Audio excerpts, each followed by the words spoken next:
Question 1.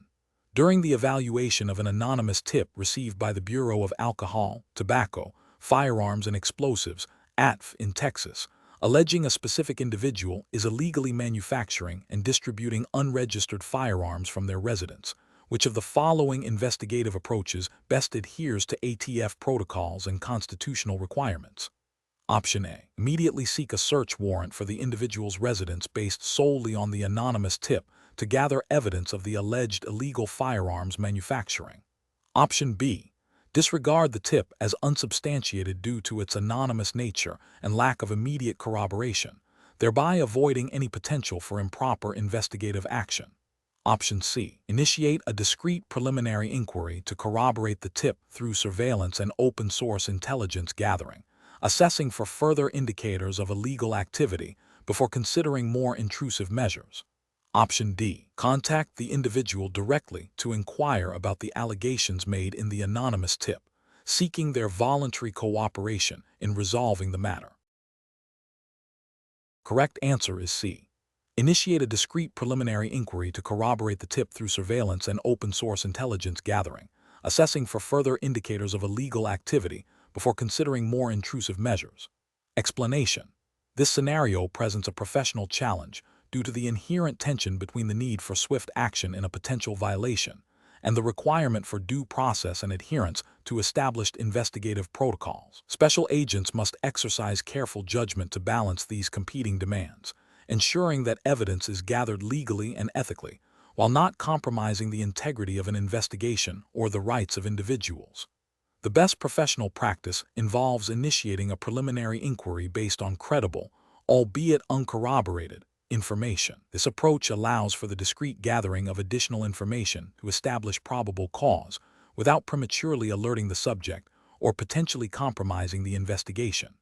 This aligns with ATF guidelines that permit initial fact-finding based on reasonable suspicion derived from reliable sources.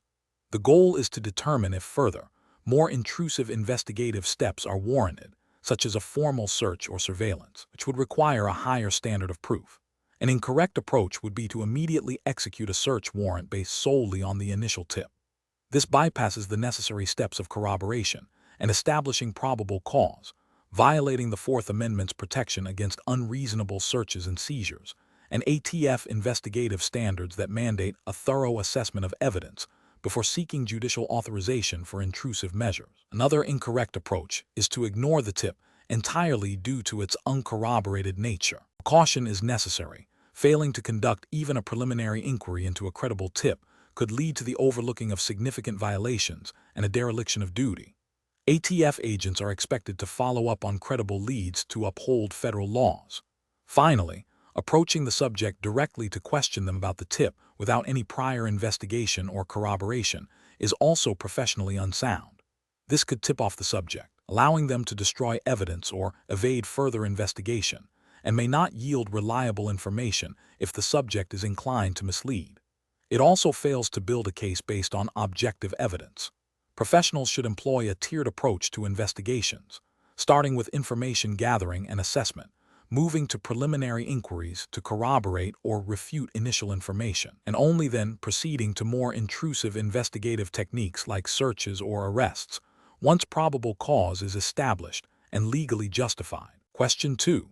What factors determine the appropriate course of action for a Bureau of Alcohol, Tobacco, Firearms and Explosives, ATF, special agent in Illinois when observing an individual engaging in activities that appear suspicious and potentially indicative of illegal firearm modifications, but without direct evidence of a violation? Option A. Relying on a tip from an anonymous caller who mentioned seeing the individual with a firearm earlier that day to justify immediate intervention. Option B.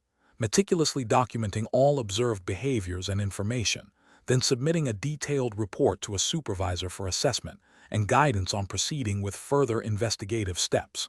Option C. Immediately confronting the individual to question them about their activities and demand to see any modifications. Option D. Delaying further action until more definitive proof of illegal activity is obtained independently, without informing a supervisor of the initial observations. The correct answer is B. Meticulously documenting all observed behaviors and information, then submitting a detailed report to a supervisor for assessment and guidance on proceeding with further investigative steps. Explanation. This scenario presents a professional challenge due to the inherent tension between the need for swift action to prevent potential harm and the requirement to adhere strictly to established investigative protocols and legal boundaries. ATF special agents must exercise sound judgment to balance these competing demands, ensuring that their actions are both effective and lawful. The integrity of an investigation, and by extension, public safety, hinges on the agent's ability to navigate these complexities without compromising evidence or violating individual rights. The best professional practice involves meticulously documenting all observations and information gathered during the initial surveillance, without direct interaction or interference, and then presenting this comprehensive report to a supervisor for guidance on next steps. This approach is correct because it adheres to the principle of lawful investigation, ensuring that any subsequent actions, such as a search or seizure, are based on a well-documented and legally sound foundation. Federal regulations and ATF policy mandate that agents gather sufficient probable cause before initiating more intrusive investigative measures. This method prioritizes evidence integrity and respects the Fourth Amendment rights of individuals, preventing premature or unwarranted intrusion. An incorrect approach would be to immediately confront the individual based on a suspicion of illegal activity, without further corroboration or supervisory approval. This fails to establish probable cause, potentially jeopardizing the investigation by alerting the suspect and compromising any evidence that might have been lawfully obtained later. It also risks violating the individual's rights if the suspicion proves unfounded. Another incorrect approach is to rely solely on hearsay or unverified tips from anonymous sources to justify immediate action. While such information can be a starting point, it is insufficient on its own to bypass established investigative procedures and legal requirements for probable cause. ATF policy requires independent verification and corroboration of information before taking significant action. Finally, an incorrect approach would be to delay reporting the observations to a supervisor, hoping to gather more information independently without proper authorization. This undermines the chain of command, potentially leads to unauthorized actions, and can result in a fragmented or compromised investigation. ATF agents are expected to operate within a structured reporting and approval process. Professionals should employ a decision-making framework that begins with a thorough assessment of the observed facts against established legal standards and agency policy. This involves identifying potential violations, evaluating the reliability of information, consulting with supervisors and legal counsel when necessary, and meticulously documenting every step of the investigative process. The goal is to ensure that all actions are legally justified, ethically sound, and contribute to the overall integrity of the investigation. Question 3. The risk matrix shows a moderate likelihood of a diversion of regulated tobacco products from a licensed distributor in California to the illicit market. An ATF special agent receives an anonymous tip detailing specific routes and times of suspected illicit shipments originating from this distributor. What is the most appropriate initial course of action for the agent? Option A. Initiate a discreet preliminary inquiry to corroborate the tip's details and assess the credibility of the information. Option B. Disregard the tip as unsubstantiated due to its anonymous nature and lack of immediate verifiable evidence. Option C. Contact the distributor directly to inquire about their shipping practices and any potential irregularities. Option D. Immediately seek a search warrant for the distributor's premises and all associated shipping records. The correct answer is A. Initiate a discreet preliminary inquiry to corroborate the tip's details and assess the credibility of the information. Explanation.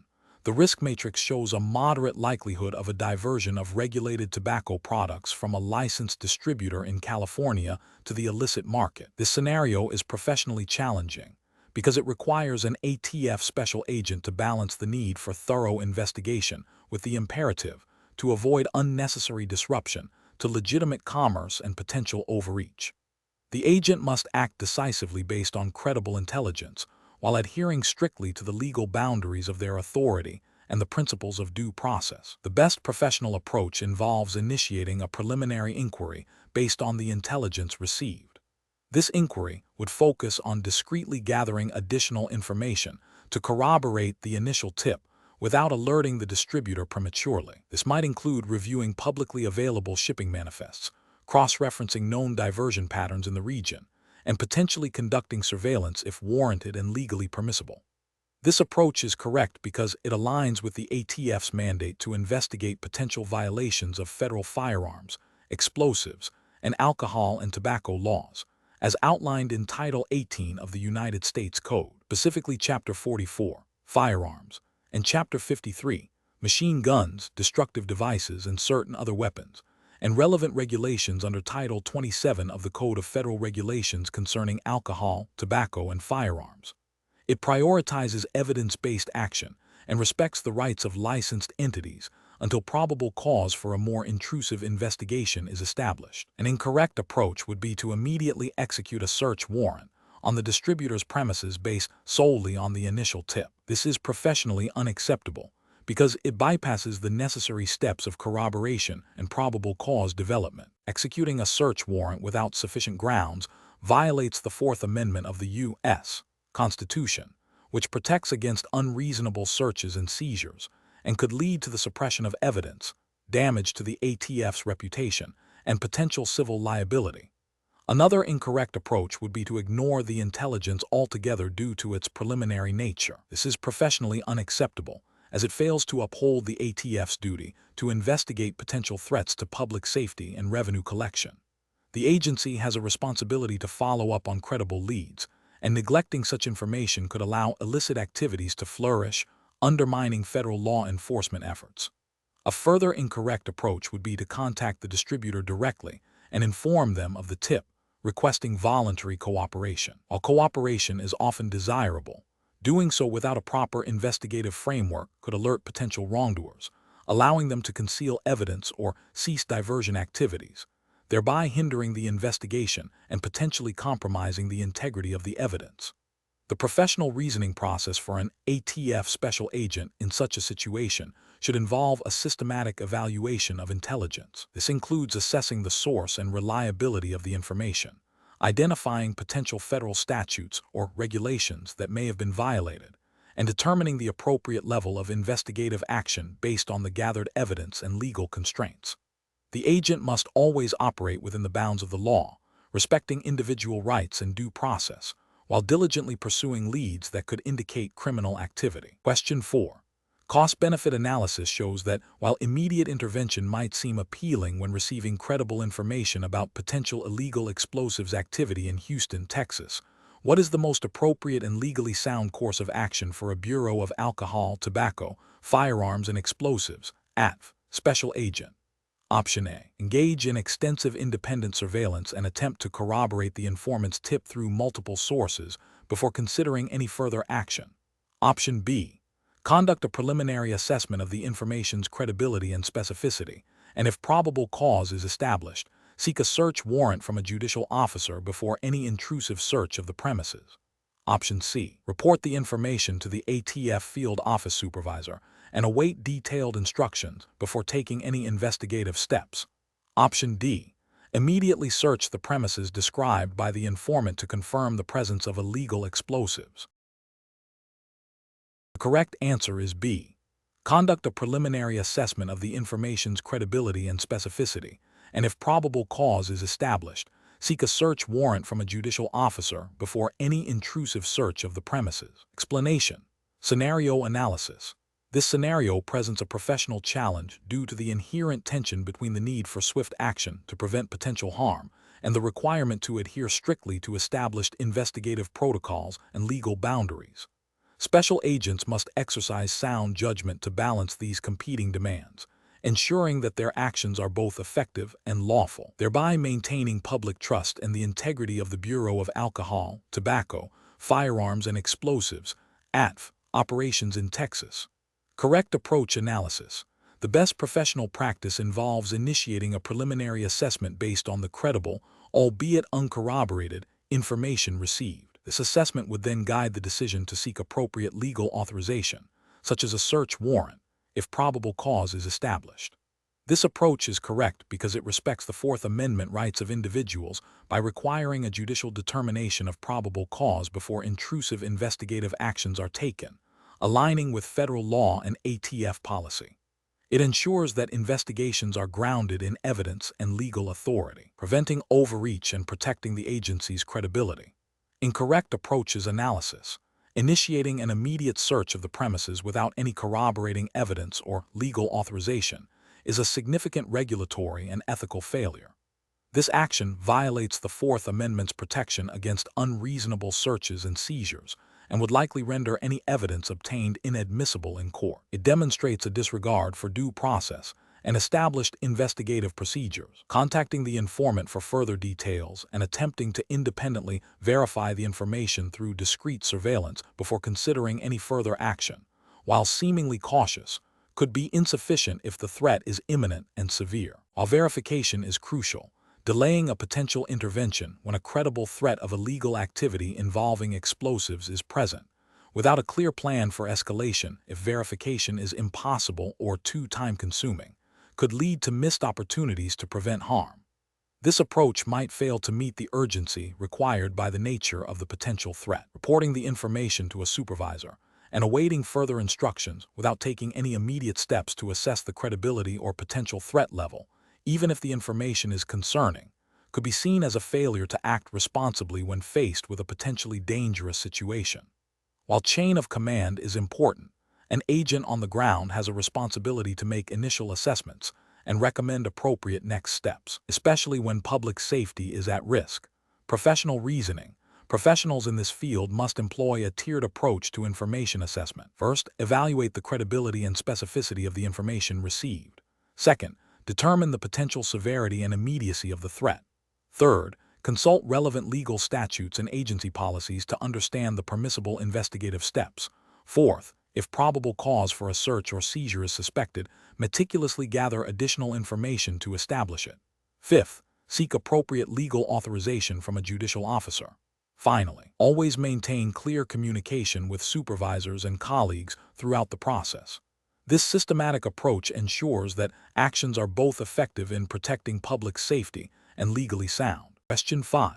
Cost-benefit analysis shows that obtaining a search warrant for a suspected illegal firearms manufacturing operation in Springfield, Illinois, would require significant time and resources, potentially allowing the suspects to move their operations. Given this, which course of action best aligns with the legal and ethical obligations of a Bureau of Alcohol, Tobacco, Firearms, and Explosives ATF Special Agent? Option A. Obtain consent to search from a known associate of the primary suspect who is present at the location but does not own or control the premises. Option B. Conduct an immediate warrantless search of the premises based on the agent's strong suspicion and the potential for evidence destruction. Option C. Immediately seek a search warrant from a U.S. magistrate judge by presenting all gathered evidence demonstrating probable cause that illegal firearms are being manufactured at the location. Option D. Initiate a preliminary, exploratory search without a warrant to gather enough evidence to justify a subsequent warrant application. The correct answer is C. Immediately seek a search warrant from a U.S. magistrate judge by presenting all gathered evidence demonstrating probable cause that illegal firearms are being manufactured at the location. Explanation. Scenario analysis. This scenario presents a professional challenge due to the inherent tension between the need for timely intelligence gathering and the strict legal requirements governing search warrants. Special agents must balance operational effectiveness with constitutional protections against unreasonable searches and seizures. Failure to adhere to proper legal procedures can jeopardize investigations, lead to the suppression of crucial evidence, and result in disciplinary action or legal repercussions. The pressure to act quickly in potential criminal activity must be tempered by a thorough understanding and application of the Fourth Amendment and relevant ATF guidelines. Correct approach analysis. The best professional practice involves meticulously documenting all information supporting probable cause and presenting it to a neutral and detached magistrate for review and issuance of a search warrant. This approach ensures that the proposed search is judicially authorized, based on sufficient evidence, and respects the constitutional rights of the individual or entity being investigated. The ATF's investigative protocols and the Fourth Amendment of the U.S. Constitution mandate this process to prevent overreach and ensure that searches are conducted only when probable cause exists. Incorrect approach is analysis. One incorrect approach involves proceeding with a search based solely on the agent's personal belief or a tip from an informant without corroboration or judicial authorization. This violates the Fourth Amendment's requirement for probable cause, which must be more than mere suspicion, and bypasses the essential role of a magistrate in assessing the validity of a search. Such an action could lead to the exclusion of any evidence obtained. Another incorrect approach is to conduct a preliminary or exploratory search without a warrant, hoping to find evidence that would then justify obtaining a warrant. This is fundamentally flawed as it attempts to retroactively legitimize an unconstitutional search. The evidence obtained through such a search would likely be inadmissible under the exclusionary rule. A third incorrect approach is to rely on the consent of a person who is not authorized to grant consent for the search of the premises or property in question.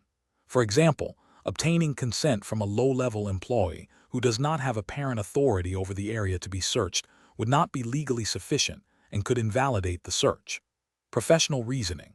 When faced with a situation requiring potential search and seizure, special agents must employ a systematic decision-making process. This begins with a thorough assessment of the available information to establish probable cause. If probable cause exists, the next critical step is to consult with legal counsel or supervisors to ensure all procedural requirements are met before seeking a search warrant from a judge.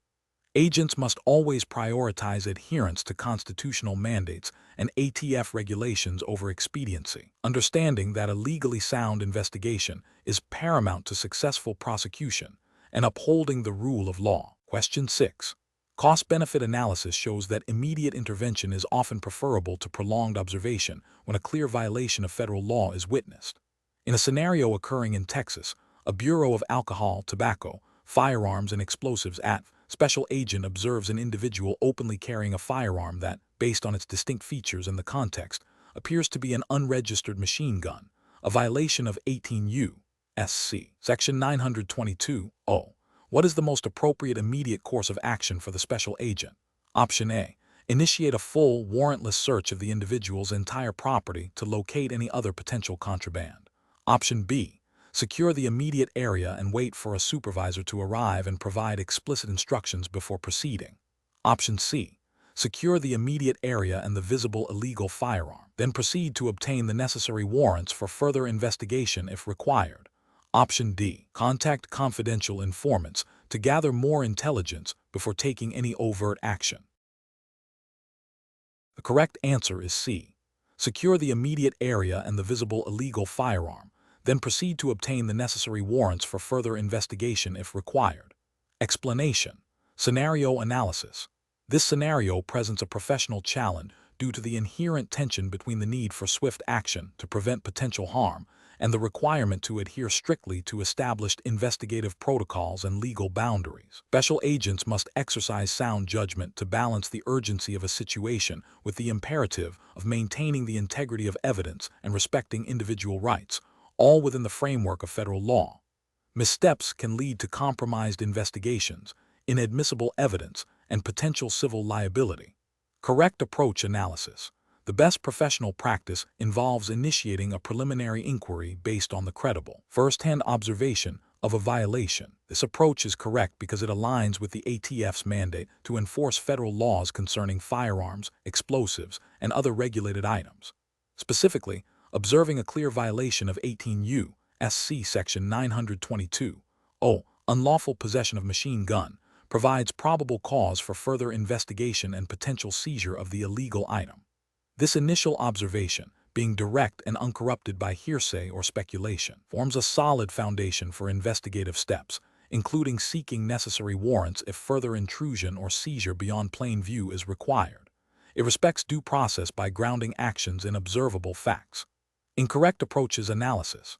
Initiating an immediate, warrantless search of the entire property based solely on the observation of a single illegal item is an incorrect approach. This action would likely violate the Fourth Amendment's protection against unreasonable searches and seizures, as the scope of the search would exceed what is justified by the initial probable cause.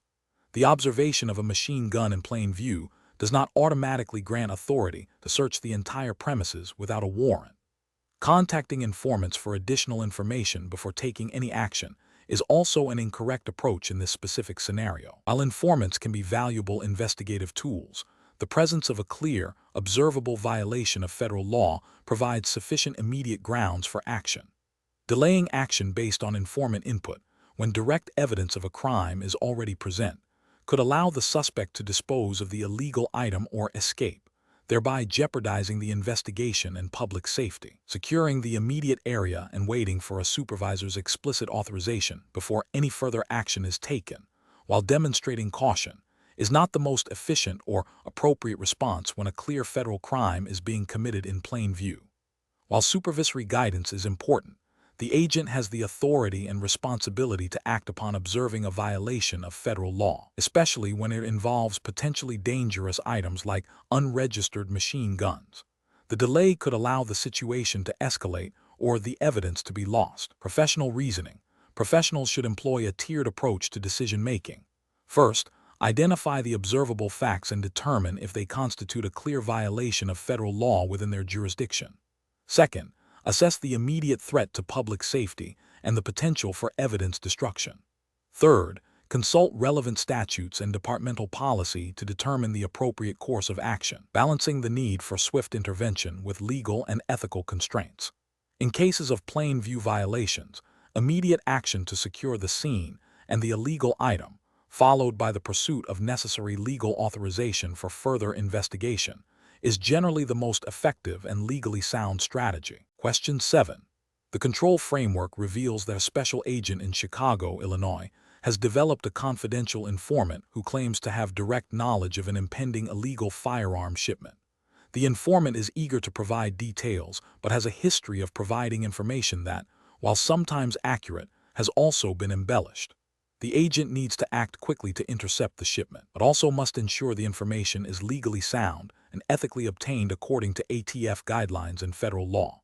Which of the following approaches best balances the need for timely intelligence with the strict requirements for informant management and evidence integrity? Option A. Proceed with the investigation based on the informant's information without disclosing the informant's history of embellishment to supervisors or the prosecuting attorney's office, believing it might compromise future cooperation. Option B. Rely solely on the informant's initial statement to dispatch surveillance teams to the suspected location, assuming the urgency of the situation outweighs the need for immediate detailed verification. Option C. Immediately debrief the informant, meticulously documenting all details provided, the informant's demeanor, and any potential biases. Simultaneously, initiate independent corroboration efforts based on the initial information, while seeking supervisory approval for any authorized operational support or compensation. Option D.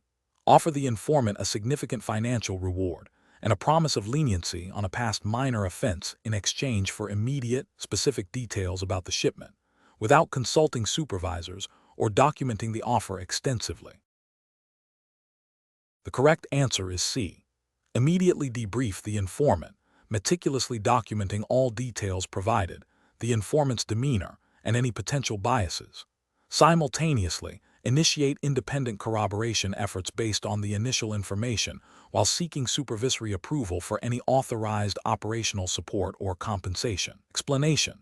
The control framework reveals a scenario where a special agent must balance the immediate need for information with the strict legal requirements governing evidence collection and informant handling.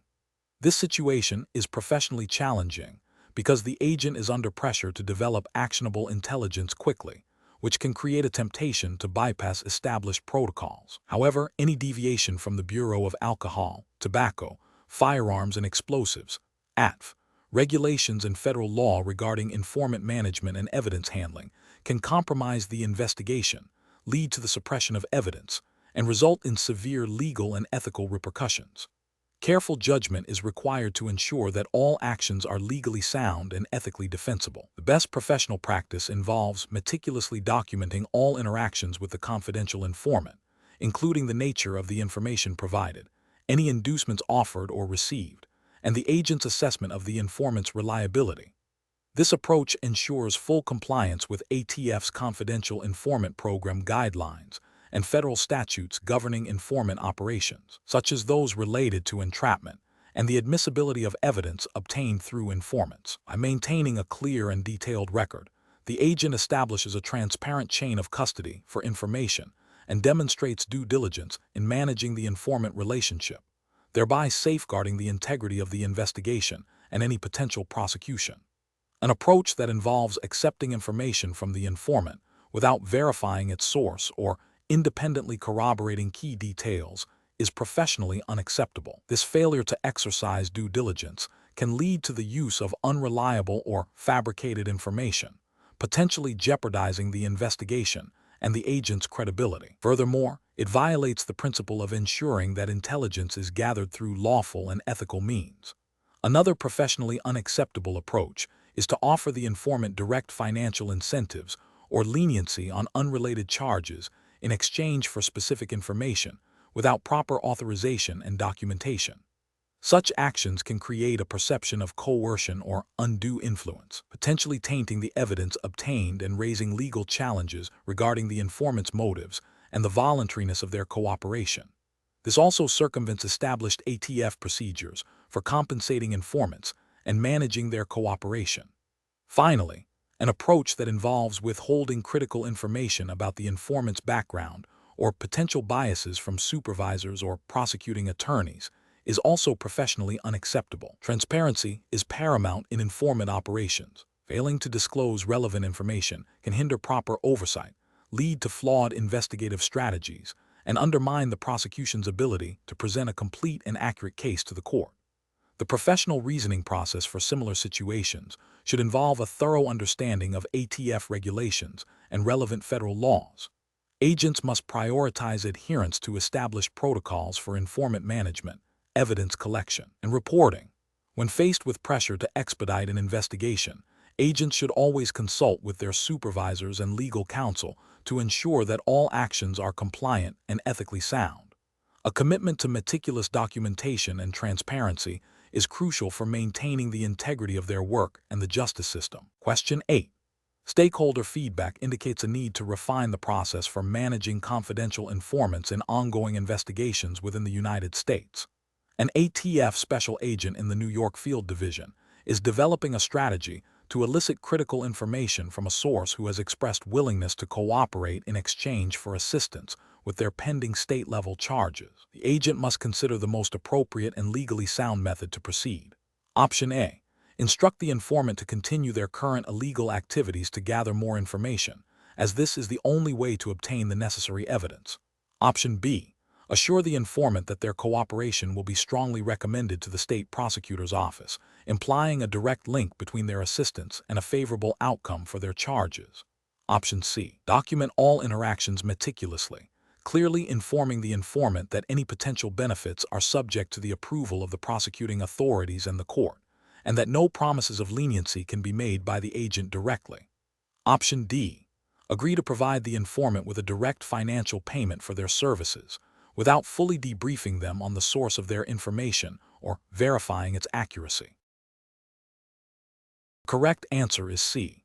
Document all interactions meticulously, clearly informing the informant that any potential benefits are subject to the approval of the prosecuting authorities and the court, and that no promises of leniency can be made by the agent directly. Explanation.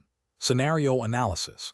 This scenario is professionally challenging because it requires an ATF special agent to balance the immediate need for information gathering with the strict legal and ethical boundaries governing evidence collection and informant management.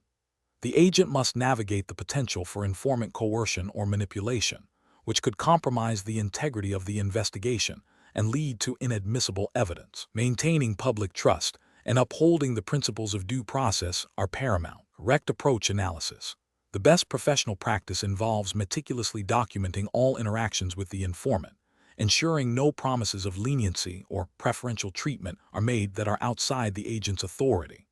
This approach prioritizes adherence to ATF guidelines and federal law regarding informant handling, specifically the requirement for clear disclosure of the informant's role and the limitations of any potential benefits. By focusing on obtaining information through lawful means and avoiding any appearance of impropriety, the agent safeguards the investigation's integrity and upholds ethical standards. This aligns with the principles of the U.S. Attorney's Manual concerning the use of informants and the need for judicial oversight when applicable. Incorrect approach is analysis. One incorrect approach involves implicitly or explicitly promising the informant reduced charges or other forms of leniency in exchange for information. This is a direct violation of federal regulations and ethical guidelines that prohibit agents from making promises they cannot keep or that are subject to judicial approval. Such promises can lead to the suppression of evidence obtained from the informant, as it may be deemed coerced or obtained through improper influence.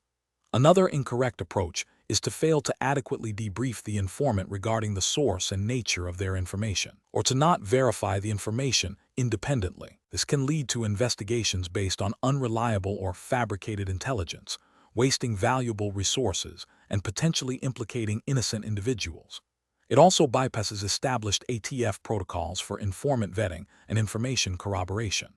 A third incorrect approach is to allow the informant to engage in illegal activities to gather information without proper authorization or oversight. This not only exposes the agent and the ATF to significant legal and ethical risks, but also undermines the rule of law that the agent is sworn to uphold. ATF policy strictly governs the permissible scope of informant activities. Professional reasoning. Professionals should employ a decision-making framework that prioritizes legal compliance, ethical conduct, and investigative integrity.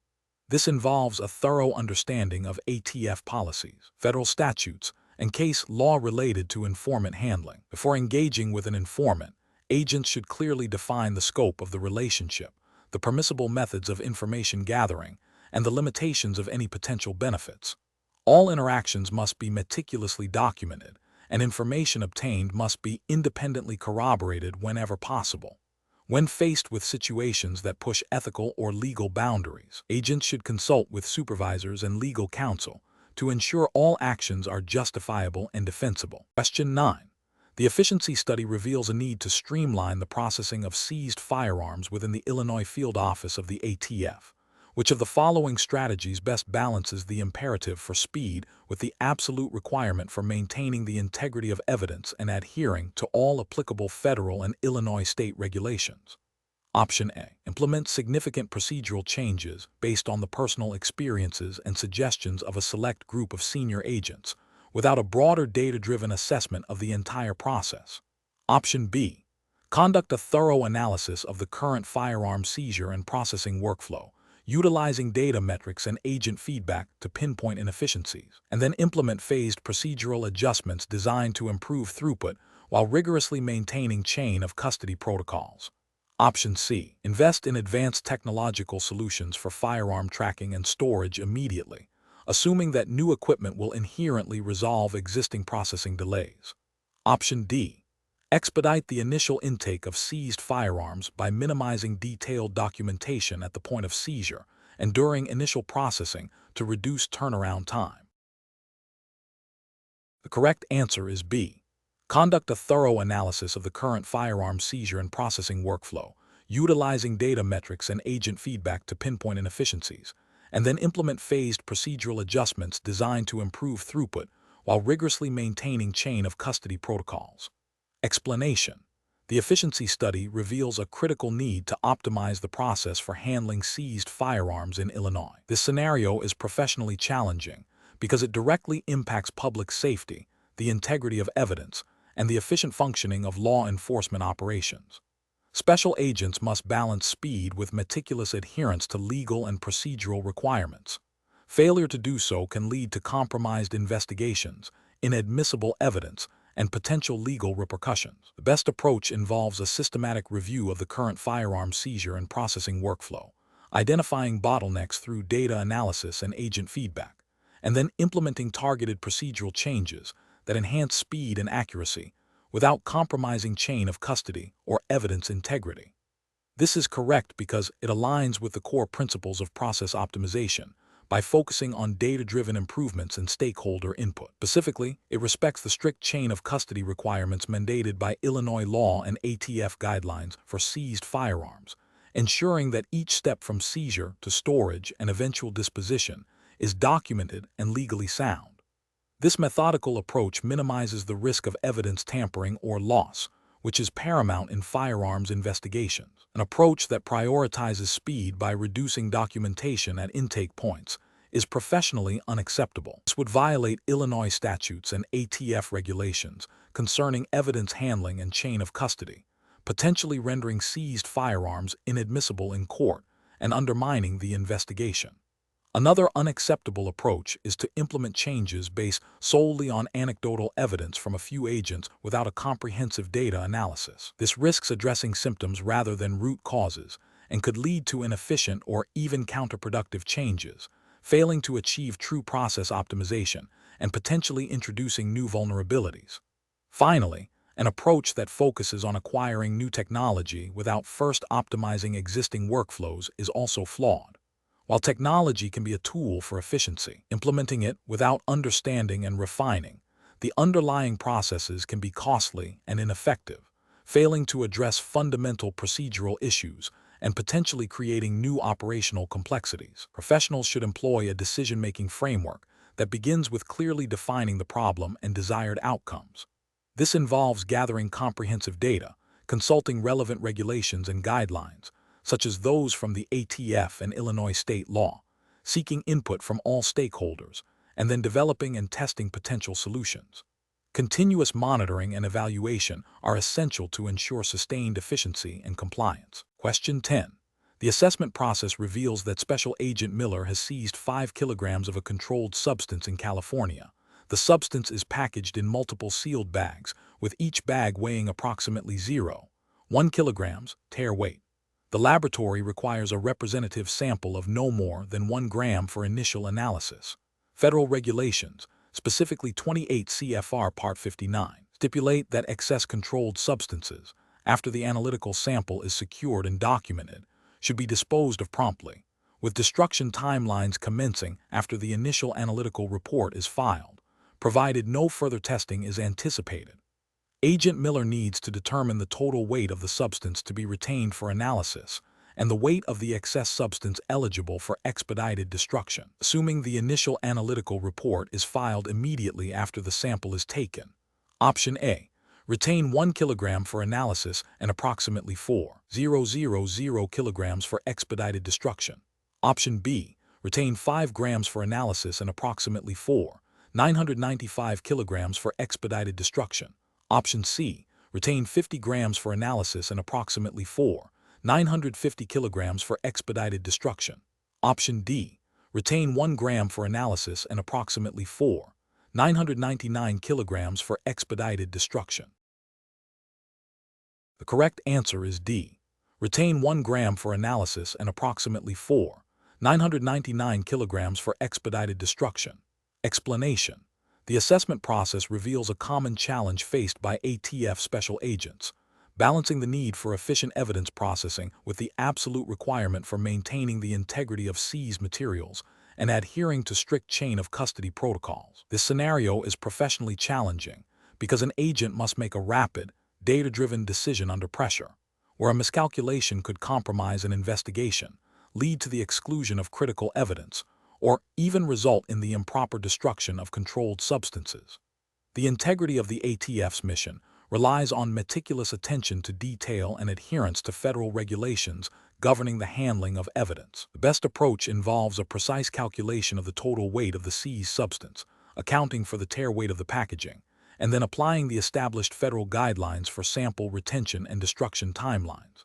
This method ensures that the quantity of the substance retained for analysis and potential future testing is minimized while still meeting all legal and investigative requirements. Specifically, under 28 CFR Part 59, the accurate weighing and documentation of seized controlled substances are paramount. The regulation mandates that only a representative sample, not exceeding a specified amount, often 10% or a fixed quantity like 1 gram, whichever is less for analytical purposes, needs to be retained for laboratory analysis. Any excess quantity, after the initial sample is taken and documented, must be disposed of according to strict protocols, with destruction timelines often dictated by the nature of the substance and the stage of the investigation. Calculation ensures that the agent correctly identifies the amount to be retained and the amount eligible for destruction, thereby optimizing the process while remaining fully compliant. An incorrect approach would be to estimate the weight or to retain a significantly larger portion of the substance than is legally or practically necessary for analysis. This could lead to unnecessary storage burdens, increased risk of degradation or loss of evidence, and potential violations of retention policies. Another flawed approach would be to proceed with destruction without a precise weight calculation and proper documentation of the retained sample, which directly contravenes the requirements for maintaining a verifiable chain of custody and accurate inventory of seized items. Furthermore, failing to consult or apply the specific retention and destruction guidelines outlined in federal regulations, such as those found in 28 CFR Part 59, constitutes a significant ethical and regulatory failure, jeopardizing the admissibility of evidence and the integrity of the investigation. Professionals should employ a systematic decision-making process that prioritizes accuracy and regulatory compliance. This involves 1. Understanding the specific regulations governing the type of evidence seized. 2. Performing precise measurements and calculations. 3. Documenting all actions meticulously. 4. Consulting with supervisors or legal counsel when in doubt. 5. Prioritizing the integrity of the investigation and the chain of custody above all else. Question 11. The efficiency study reveals a significant backlog in the processing and tracking of seized firearms within the Illinois field office of the ATF. Considering the paramount importance of maintaining an unbroken chain of custody for evidentiary purposes and adhering to federal regulations governing firearms and evidence, which of the following process optimization strategies would best enhance operational effectiveness and legal compliance? Option A. Expedite the processing of seized firearms in Illinois by reducing the number of verification steps for serial numbers and condition reports to speed up their entry into evidence. Option B. Continue utilizing manual, paper-based logbooks for all seized firearms in Illinois, with periodic reviews by supervisors to identify potential discrepancies. Option C. Implement a secure, integrated digital chain of custody system that interfaces with existing ATF databases for real-time tracking and audit trails of all seized firearms in Illinois. Option D. Outsource the primary chain of custody management for seized firearms in Illinois to a third-party logistics provider without direct ATF oversight of their internal tracking procedures. The correct answer is C. Implement a secure, integrated digital chain of custody system that interfaces with existing ATF databases for real-time tracking and audit trails of all seized firearms in Illinois. Explanation: the efficiency study reveals a critical need to optimize the process for handling seized firearms in Illinois. This scenario is professionally challenging because it directly impacts public safety, the integrity of evidence, and the efficient allocation of limited ATF resources. A misstep in this process could lead to compromised investigations, lost evidence, or delays in bringing firearms off the streets, all of which carry significant legal and ethical ramifications under federal law and ATF policy. Careful judgment is required to balance speed, accuracy, and adherence to strict chain of custody protocols. The best approach involves implementing a digital chain of custody system integrated with existing ATF databases for seized firearms in Illinois. This approach is correct because it directly addresses the identified inefficiencies by leveraging technology to create a more transparent, auditable, and secure record of each firearm's movement from seizure to final disposition. Federal regulations, such as those governing evidence handling and record-keeping for firearms, mandate meticulous documentation and accountability. A digital system, when properly implemented and secured, enhances compliance by reducing manual errors, providing real-time tracking, and ensuring that the chain of custody is unbroken and readily verifiable, which is paramount for admissibility in court and for tracking illicit firearms. An approach that relies solely on manual paper-based logs for tracking seized firearms in Illinois, despite being a traditional method, is professionally unacceptable.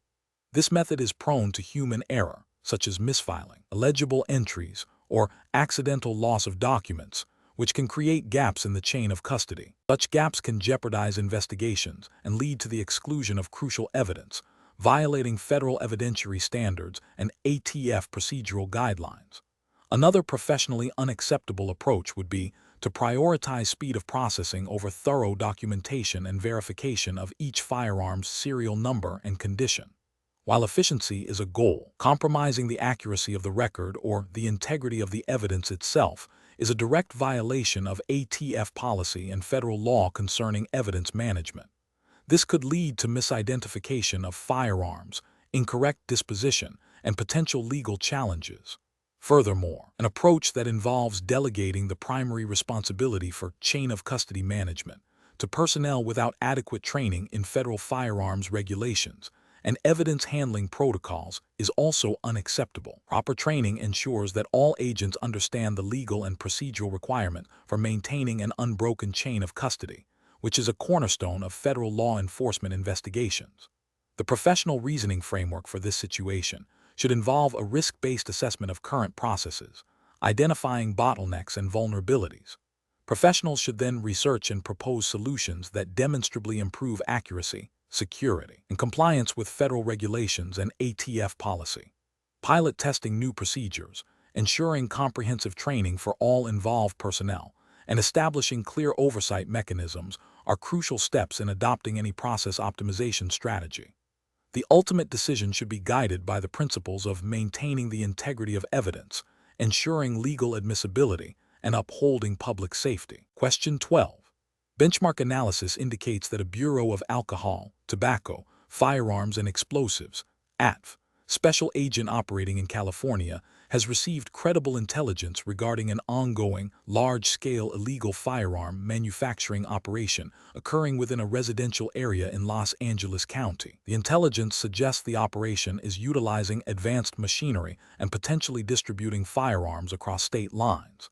Given the urgency and the potential for interstate trafficking, what is the most appropriate immediate course of action for the ATF special agent to take to ensure a legally sound and effective investigation?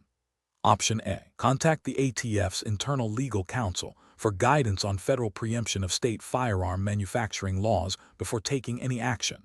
Option B. Initiate a solo federal search and seizure of the suspected manufacturing location without prior notification or coordination with California state or local law enforcement. Option C. Proceed with surveillance and gather additional evidence independently, delaying notification to state and local agencies until a federal arrest warrant is secured. Option D.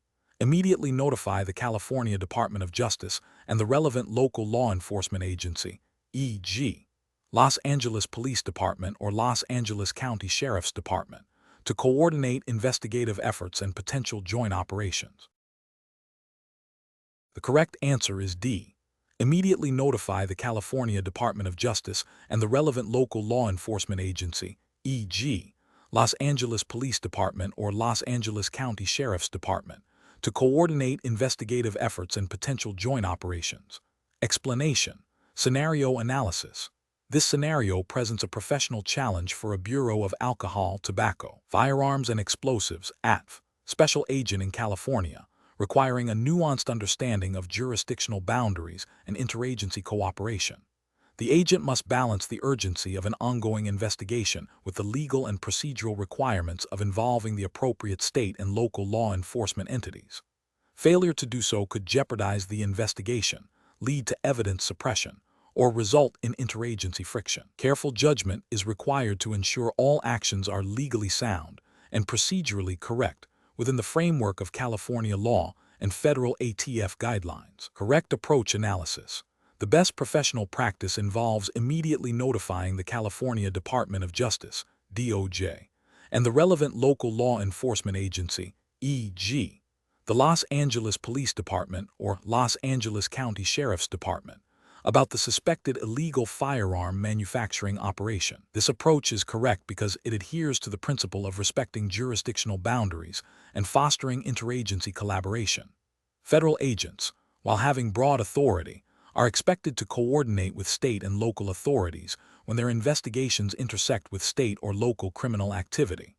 California law, through its penal code and the operational protocols of the California DOJ, mandates such cooperation to ensure efficient and lawful enforcement. This notification allows for the seamless transfer of information, potential joint operations, and proper evidence handling under state and local statutes, thereby preventing jurisdictional conflicts and ensuring the investigation proceeds on solid legal footing. Incorrect approaches analysis. One incorrect approach is to proceed with a solo federal search and seizure without prior notification or coordination with California state or local law enforcement. This is professionally unacceptable because it disregards established interagency protocols and potentially violates state laws governing search and seizure within California. Such an action could be seen as an overreach of federal authority and could lead to the suppression of any evidence obtained, as it may not meet the standards required by California's penal code or constitutional protections. Another incorrect approach is to delay notification to state and local agencies until after the federal search is completed. This is also professionally unsound, as it undermines the spirit of cooperation and can create an adversarial relationship between agencies. It also risks missing critical on-the-ground intelligence that local agencies might possess and could lead to duplication of efforts or conflicting operational strategies. Furthermore, it could be perceived as an attempt to circumvent state oversight, which is detrimental to effective law enforcement partnerships. Professional reasoning. Professionals in this situation should employ a decision-making framework that prioritizes legal compliance, interagency cooperation, and investigative efficacy. This involves 1. Identifying the primary jurisdiction and relevant state/local laws. 2. Recognizing the need for notification and consultation with appropriate state and local agencies based on the nature of the crime and location. 3. Initiating prompt and clear communication with these agencies, outlining the findings and proposed actions. 4. Collaborating on operational plans to ensure all actions are legally permissible and strategically sound. 5. Documenting all communications and coordination efforts meticulously. This systematic approach ensures that investigations are conducted ethically, legally, and with the full support and cooperation of all relevant law enforcement entities. Question 13. System analysis indicates that an ATF special agent in Illinois has received a tip from a confidential informant regarding a suspected illegal firearms manufacturing operation. The informant has provided details about the location and the type of activities occurring. Considering the process optimization for gathering evidence, which of the following approaches best balances proactive investigation with strict adherence to Fourth Amendment protections? Option A. Thoroughly vet the informant's reliability by corroborating independent, verifiable facts related to the tip before seeking a search warrant. Option B.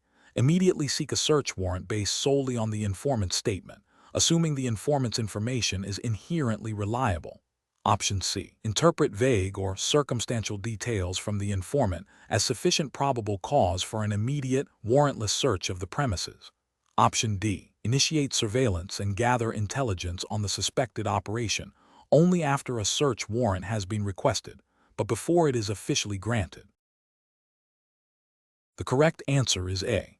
Thoroughly vet the informant's reliability by corroborating independent, verifiable facts related to the tip before seeking a search warrant. Explanation. Scenario analysis.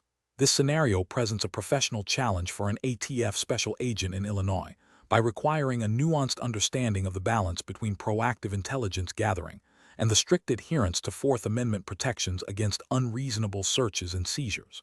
The agent must navigate the complexities of informant reliability, the evolving nature of digital evidence, and the legal thresholds for probable cause, all within the specific legal framework of Illinois and federal law.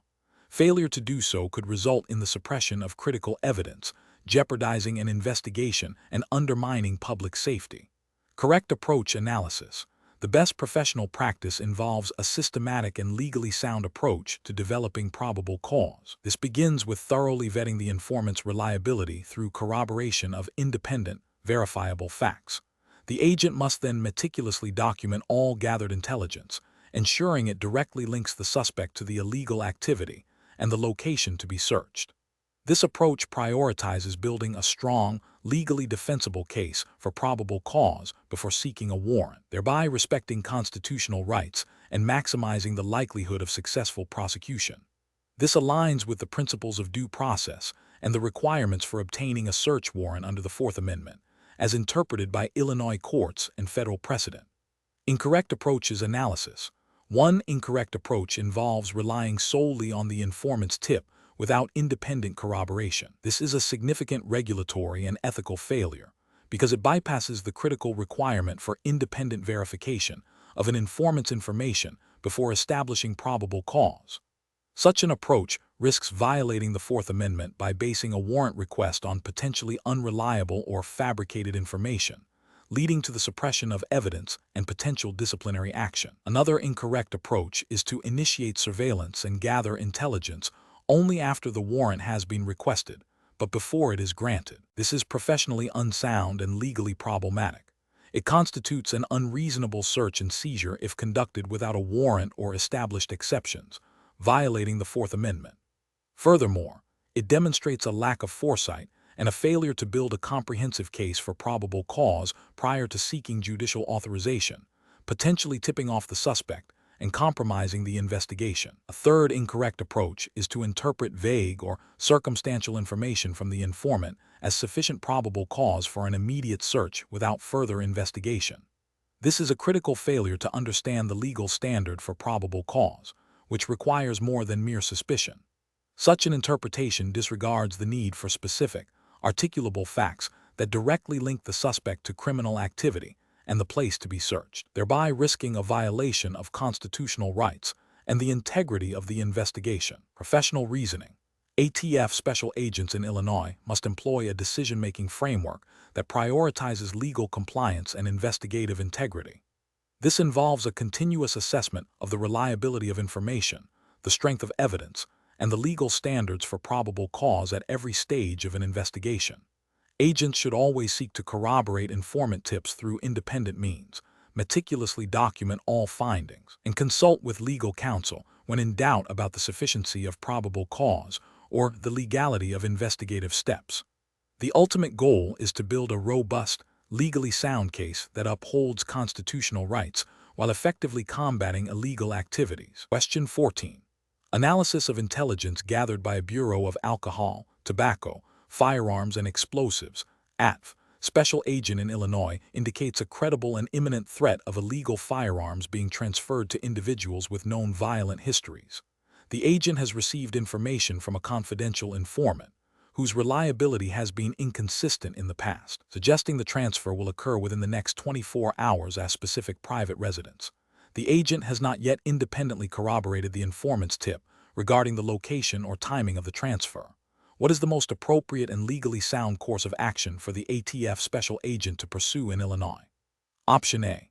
Proceed with surveillance of the residence without seeking a warrant, waiting for definitive proof of the illegal transfer to emerge. Option B. Immediately seek a search warrant from a federal magistrate by presenting an affidavit detailing all gathered intelligence, including the informant's tip and any corroborating information, to establish probable cause.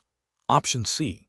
Arrest the individuals suspected of involvement based on the informant's tip, even without direct evidence of their current criminal activity at the specified location. Option D. Conduct a warrantless search of the private residence, based on the urgency of the situation and the potential danger posed by the individuals involved. The correct answer is B. Immediately seek a search warrant from a federal magistrate by presenting an affidavit detailing all gathered intelligence, including the informant's tip and any corroborating information, to establish probable cause. Explanation. Scenario analysis. This scenario presents a professional challenge for a Bureau of Alcohol, Tobacco, Firearms and Explosives, ATF, special agent in Illinois due to the inherent tension between the need for rapid intelligence gathering to prevent potential harm and the strict legal requirements governing search and seizure. The agent must balance the urgency of a developing threat with the constitutional protections afforded to individuals, specifically the Fourth Amendment of the U.S. Constitution, which is paramount in federal investigations. Failure to adhere to these principles can lead to the suppression of crucial evidence, jeopardizing the entire investigation and potentially allowing dangerous individuals to evade prosecution. Correct approach analysis. The best professional practice involves obtaining a search warrant based on probable cause.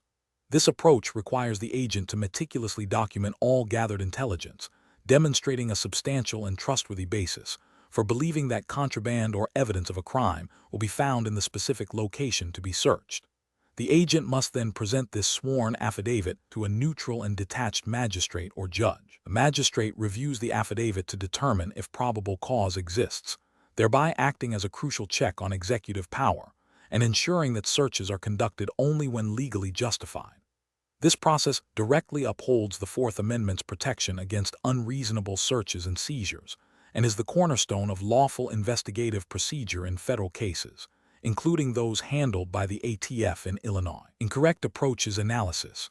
Conducting a search based solely on a hunch or a tip from an unreliable informant, without further corroboration or a warrant, constitutes a violation of the Fourth Amendment. This approach bypasses the essential requirement of probable cause and judicial oversight, rendering any evidence obtained inadmissible in court. Initiating a search based on the belief that the individuals involved are known criminals, even if true, does not, in itself, establish probable cause for a specific search at a particular time and place. The Fourth Amendment requires specific and articulable facts linking the suspected criminal activity to the location and items to be searched, not generalized assumptions about individuals' past behavior. Delaying the investigation indefinitely until irrefutable proof is obtained, while seemingly cautious, is professionally unacceptable when there is a clear and present danger. This approach fails to act on reasonably available intelligence that could prevent immediate harm, potentially leading to a greater public safety risk. While caution is necessary, it must be balanced with the proactive duty to investigate credible threats within legal boundaries. Professional reasoning. Special agents must employ a systematic decision-making process that prioritizes legal compliance and constitutional rights. This involves 1. Thoroughly assessing the credibility and reliability of all information received. 2. Corroborating intelligence through independent investigation to establish probable cause. 3. Consulting with legal counsel, assistant U.S. attorneys, to ensure all investigative steps align with federal law and constitutional mandates. 4. Prioritizing the acquisition of a search warrant when probable cause is established, unless exigent circumstances, which must be narrowly defined and legally justifiable, are present. 5. Documenting every step of the investigative process meticulously. Question 15. The review process indicates that an ongoing investigation into a suspected interstate firearms trafficking ring in Texas has yielded significant intelligence from a confidential informant. To optimize the investigative process and ensure the admissibility of potential evidence, which of the following actions best aligns with ATF guidelines and Texas law? Option A. Immediately seek a search warrant for the suspected storage location based on the informant's detailed information, ensuring all documentation of the informant's reliability and the information provided is meticulously recorded, and that the chain of custody for any seized items will be strictly maintained from the moment of retrieval. Option B. Conduct an immediate, warrantless search of the suspected storage location, relying on the informant's tip to establish probable cause due to the perceived urgency of preventing the trafficking of firearms.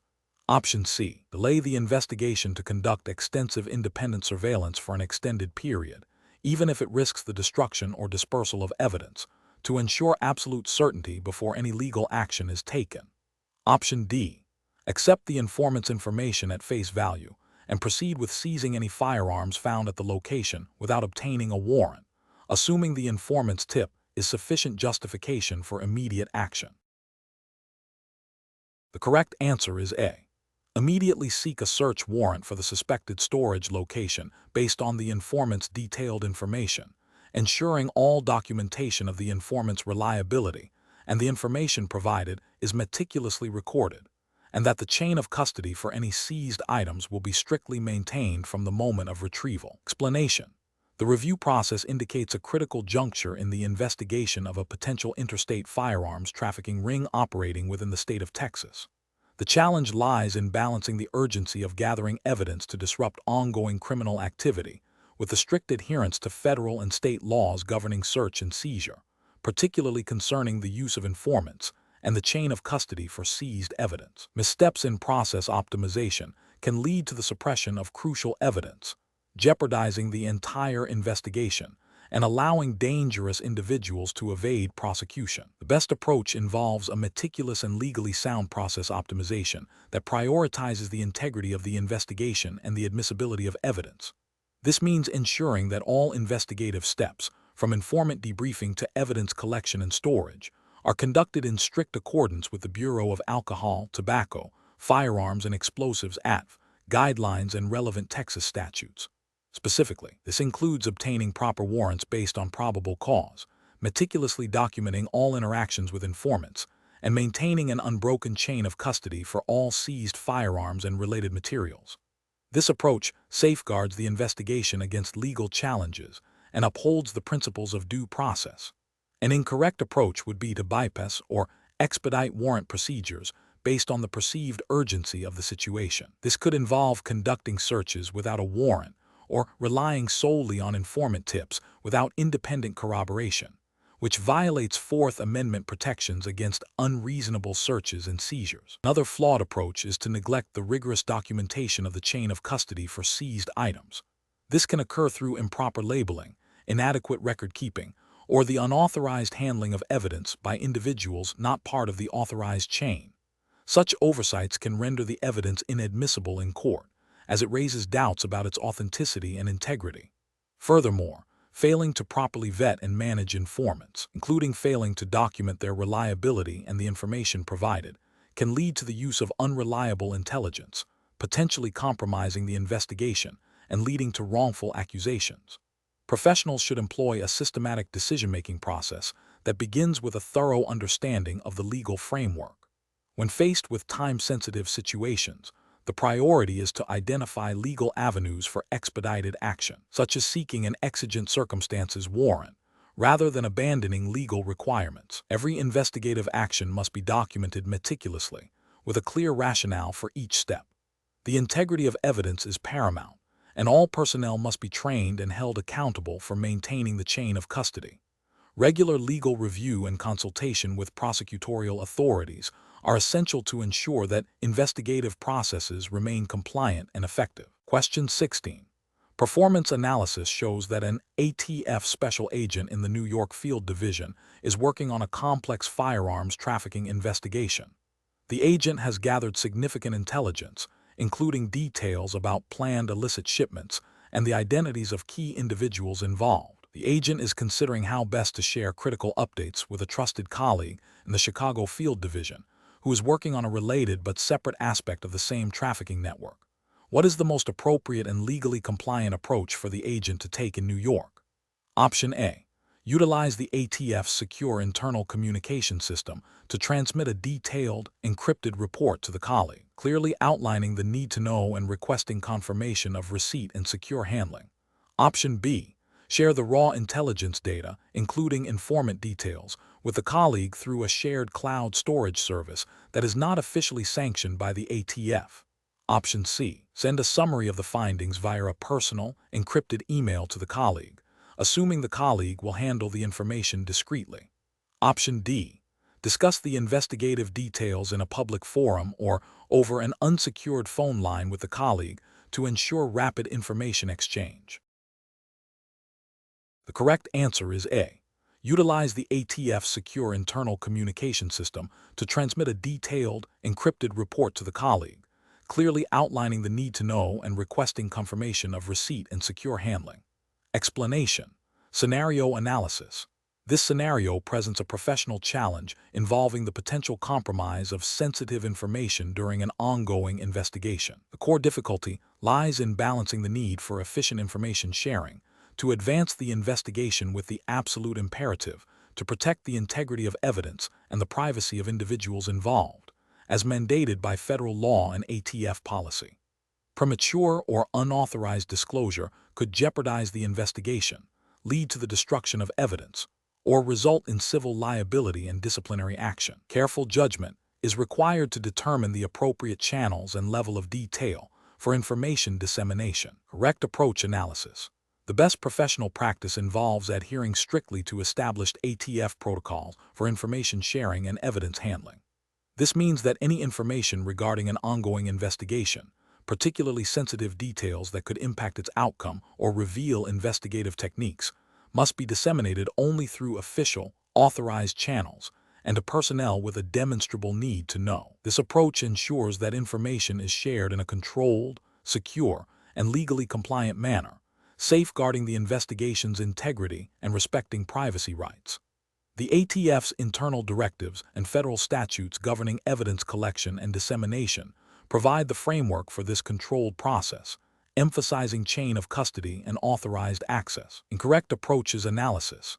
Disseminating investigative details through informal, unsecured communication channels like personal email or social media platforms is a significant regulatory and ethical failure. This bypasses established security protocols, creating a high risk of unauthorized access, data breaches, and potential compromise of the investigation. It violates ATF policies on information security and potentially federal laws concerning the handling of sensitive investigative data. Sharing broad summaries of the investigation's progress with non-essential personnel or external parties without proper authorization is also professionally unacceptable. This constitutes an unauthorized disclosure of sensitive information, potentially tipping off subjects of the investigation or compromising operational security. It undermines the principle of need to know and violates the trust placed in special agents to maintain confidentiality. Providing specific details about ongoing surveillance or informant identities to colleagues not directly involved in that aspect of the investigation, even if they are fellow agents, without a clear, documented need to know, is a failure. While internal communication is necessary, it must be judicious and adhere to established protocols to prevent accidental leaks or the creation of unnecessary risks to individuals or the investigation. Professional reasoning. Professionals should employ a decision-making framework that prioritizes adherence to established protocols and legal mandates. When faced with a need to share information, the first step is to identify the specific ATF policy or federal regulation governing such dissemination. Then, assess whether the intended recipient has a legitimate, documented need to know the information. If the information is sensitive or could impact the investigation, consider the most secure and authorized communication method available. If in doubt, consult with a supervisor or the ATF legal counsel to ensure compliance before proceeding. This systematic approach mitigates risks and upholds professional integrity. Question 17. The monitoring system at a licensed explosive storage facility in Texas flags a discrepancy between the recorded inventory of commercial blasting agents and the physical count conducted during a routine audit.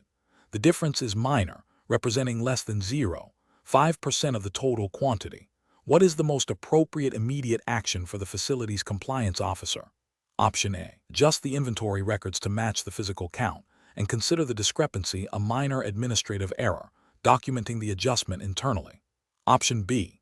Attempt to locate the missing quantity through informal internal checks and only report to the ATF if the quantity exceeds a predefined internal threshold for reporting. Option C. Initiate a detailed, documented investigation into the cause of the discrepancy and immediately report the findings, regardless of the quantity, to the Bureau of Alcohol, Tobacco, Firearms, and Explosives, ATF, Dallas Field Division. Option D. Focus on improving the accuracy of the monitoring system to prevent future discrepancies, deferring any reporting to the ATF until a pattern of significant errors emerges. The correct answer is C. Initiate a detailed, documented investigation into the cause of the discrepancy and immediately report the findings, regardless of the quantity, to the Bureau of Alcohol, Tobacco, Firearms, and Explosives, ATF Dallas Field Division. Explanation. The monitoring system demonstrates a potential lapse in process optimization related to the handling of regulated explosives in Texas. This scenario is professionally challenging because it requires immediate and accurate assessment of a deviation from established protocols, balancing operational efficiency with stringent federal safety and security mandates. The ATF's oversight of explosives necessitates a rigorous adherence to regulations to prevent diversion, misuse, and accidents. A failure to properly document or report a discrepancy, even if seemingly minor, can have significant legal and safety ramifications. The best approach involves a thorough, documented investigation and immediate reporting of the discrepancy to the appropriate ATF field office. This proactive and transparent method ensures that any potential security vulnerabilities or regulatory noncompliance are addressed promptly by the governing federal authority. It aligns with ATF regulations that mandate accurate record-keeping and reporting of all transactions and inventory discrepancies involving explosives. This approach prioritizes public safety and regulatory compliance, which are paramount in the handling of explosives.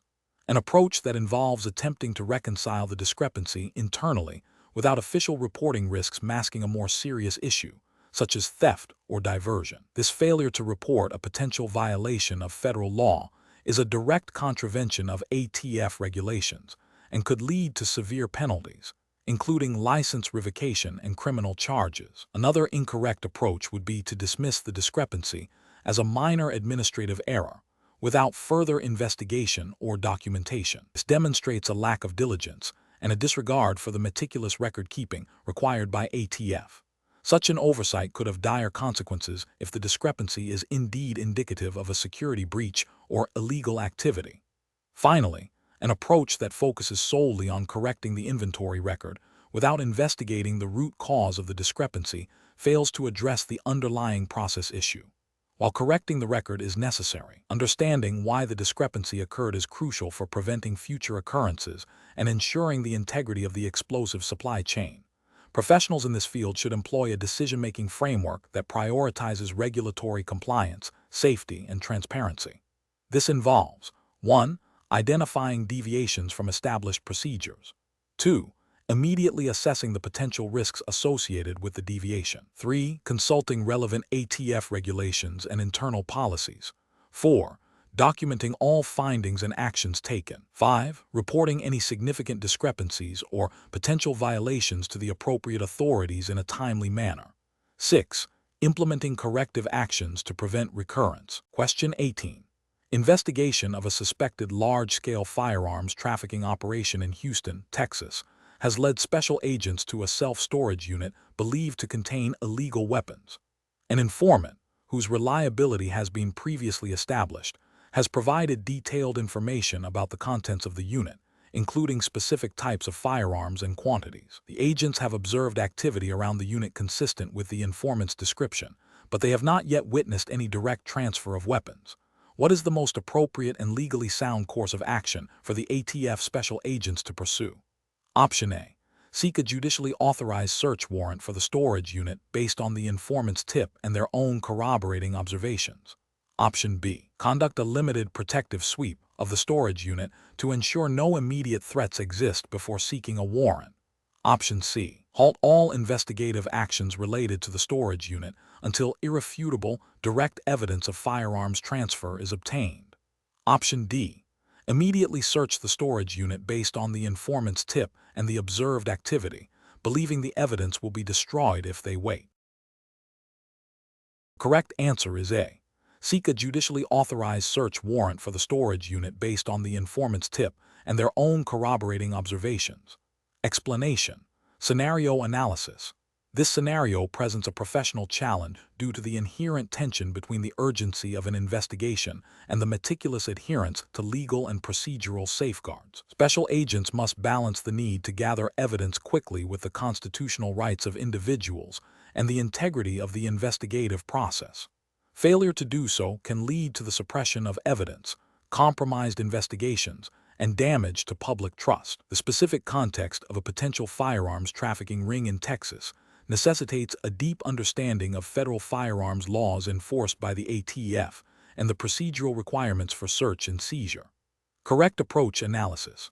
The best professional practice involves obtaining a judicially authorized search warrant based on probable cause. This approach is correct because it directly aligns with the Fourth Amendment of the U.S. Constitution, which protects against unreasonable searches and seizures. The ATF, as a federal law enforcement agency, is bound by these constitutional protections. A search warrant ensures that a neutral and detached magistrate has reviewed the evidence and determined that probable cause exists to believe that contraband or evidence of a crime will be found at the specified location. This process provides legal authorization and safeguards against overreach, ensuring the evidence obtained is admissible in court. Incorrect approaches analysis. Initiating a search of the storage unit without a warrant, relying solely on the informant's tip, is a significant regulatory and ethical failure. This violates the Fourth Amendment's probable cause requirement and the warrant requirement, making any evidence found inadmissible. It demonstrates a disregard for established legal procedures and the rights of the individual. Conducting a preliminary sweep to secure the area without a warrant, with the intention of later obtaining a warrant, is also problematic. While securing a scene can be permissible under exigent circumstances, a broad sweep, without specific, articulable facts suggesting immediate danger or destruction of evidence, crosses the line into an unlawful search. This approach risks violating constitutional protections and contain any subsequent evidence gathered under a warrant obtained after the initial unlawful intrusion, delaying the investigation indefinitely until a perfect, refutable piece of evidence surfaces, without pursuing any legal avenues to gather information, is an abdication of investigative duty. While caution is necessary, an investigative agency has a mandate to pursue leads and gather evidence within legal boundaries. This approach fails to uphold the agency's responsibility to investigate potential criminal activity and protect public safety. Professional reasoning. Professionals in this field must employ a decision-making framework that prioritizes legal compliance and constitutional rights. This involves 1. Thoroughly assessing the available information to establish probable cause. 2. Consulting with legal counsel, e.g., assistant U.S. attorneys, to ensure the investigative plan aligns with legal requirements. 3. Understanding and applying the exceptions to the warrant requirement, such as exigent circumstances, only when strictly justified by the facts. 4. Documenting all actions and justifications meticulously. 5. Always seeking judicial oversight through warrants when probable cause exists and no immediate exigent circumstances are present. Question 19. Comparative studies suggest that process optimization in federal law enforcement investigations can significantly enhance operational effectiveness. In the context of investigating a tip regarding suspected illegal firearms trafficking within the state of Texas, which of the following investigative strategies best exemplifies a process-optimized approach that adheres to Bureau of Alcohol, Tobacco, Firearms and Explosives (ATF) protocols and federal law? Option A. Rely exclusively on the informant's statement to secure a warrant for immediate seizure of any firearms found at the suspected location without further independent corroboration. Option B. Immediately confront the suspected individuals at their last known location based solely on the initial tip, demanding immediate surrender and search. Option C. Initiate a broad, area-wide search of the vicinity described in the tip, looking for any signs of illegal firearms activity without specific targeting. Option D. Conduct discrete surveillance to gather intelligence on the individuals and methods involved, document patterns of activity, and develop probable cause for a targeted apprehension and evidence seizure. The correct answer is D. Conduct discrete surveillance to gather intelligence on the individuals and methods involved, document patterns of activity, and develop probable cause for a targeted apprehension and evidence seizure. Explanation. Scenario analysis. This scenario presents a professional challenge for a Bureau of Alcohol, Tobacco, Firearms and Explosives (ATF) special agent in Texas due to the inherent risks associated with investigating illegal firearms trafficking.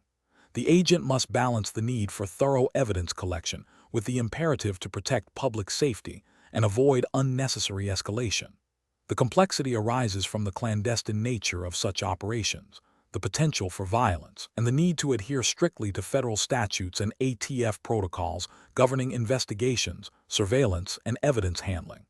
Missteps can compromise the investigation, endanger lives, or lead to the suppression of crucial evidence. Correct approach analysis. The best professional practice involves a phased approach that prioritizes intelligence gathering and surveillance before direct intervention. This begins with discreetly observing the suspected trafficking activities, documenting patterns, identifying key individuals, and mapping the operational network. This intelligence is then used to develop a comprehensive plan for apprehension and evidence seizure, ideally executed at a point where the suspects are less likely to be in immediate possession of large quantities of illegal firearms or pose an imminent threat to the public. This approach aligns with ATF's investigative guidelines, which emphasize minimizing risk and maximizing the chances of successful prosecution through well-supported evidence. The legal justification stems from the need for probable cause for any search or seizure, which is best established through diligent and systematic intelligence gathering, as mandated by the Fourth Amendment and ATF policy. Incorrect approaches analysis. One incorrect approach would be to immediately attempt a high-risk, overt apprehension upon receiving a tip, without prior surveillance or corroboration. This fails to establish probable cause for a search or seizure beyond the immediate circumstances of the tip, potentially violating Fourth Amendment protections. It also unnecessarily exposes the agent and the public to heightened risk, contravening ATF safety protocols. Another incorrect approach would be to solely rely on informant testimony without independent verification or surveillance. While informants can be valuable, their information must be corroborated to establish reliability and probable cause. Acting solely on unverified information could lead to a flawed investigation, wrongful accusations, or the failure to apprehend the true perpetrators. A third incorrect approach would be to conduct a broad, indiscriminate search of the suspected area based on a general suspicion of illegal activity. This lacks specificity and probable cause, violating constitutional protection against unreasonable searches and seizures. ATF investigations must be targeted and supported by specific evidence. Professional reasoning. Special agents must employ a systematic, intelligence-driven approach. This involves 1. Thoroughly vetting and corroborating all initial information. 2. Employing appropriate surveillance techniques to gather evidence and understand the scope of the criminal activity. 3. Developing a strategic plan for apprehension and evidence collection that minimizes risk and maximizes legal soundness. 4. Consulting with supervisors and legal counsel to ensure all actions comply with federal law and ATF policy. This methodical process ensures the integrity of the investigation and the admissibility of evidence in court, while prioritizing the safety of all involved. Question 20. The investigation demonstrates a discrepancy in the firearms inventory at a secure ATF evidence storage facility in Texas. The initial inventory log recorded 215 firearms. Over the past quarter, 32 firearms were officially transferred to the National Tracing Center, and 15 were documented as destroyed following court orders. A recent physical count revealed only 160 firearms present. If the agent correctly applies the principles of inventory reconciliation, what is the expected number of firearms that should be accounted for through documentation or transfer beyond the current physical count? Option A, 15 firearms. Option B, 32 firearms. Option C, 20 firearms. Option D, 55 firearms. The correct answer is C, 20 firearms. Explanation. The investigation demonstrates a scenario where a special agent must meticulously track and account for seized firearms, a critical aspect of maintaining chain of custody and ensuring evidence integrity under ATF regulations. The professional challenge lies in the precise mathematical reconciliation of inventory against documented transfers, where even minor discrepancies can jeopardize a case. The agent's judgment is paramount in applying the correct accounting principles and adhering to the strict record-keeping requirements mandated by federal law and ATF policy. The best approach involves a systematic reconciliation of the physical inventory against the detailed transaction logs. This method ensures that every firearm is accounted for, either by its presence in the secure storage or by a documented transfer to another ATF facility, a court, or a destruction order. The calculation would involve summing the initial inventory count, subtracting any firearms officially transferred out, and comparing this calculated total to the current physical count. For example, if the initial inventory was 150 firearms and 25 were documented as transferred to the National Tracing Center, the expected current inventory would be / 150/25 equals 125 /. A physical count of 125 would confirm accuracy. This meticulous, data-driven reconciliation directly aligns with 27 CFR Part 178, which governs the interstate and foreign commerce in firearms, and emphasizes accurate record-keeping for all firearms handled by federal agencies. An incorrect approach would be to rely solely on the visual assessment of the storage area, without a formal count and cross-reference with documentation. This is professionally unacceptable because it bypasses the required audit trail and introduces a high risk of undetected errors, potentially leading to the loss or misplacement of evidence, a direct violation of evidence handling protocols.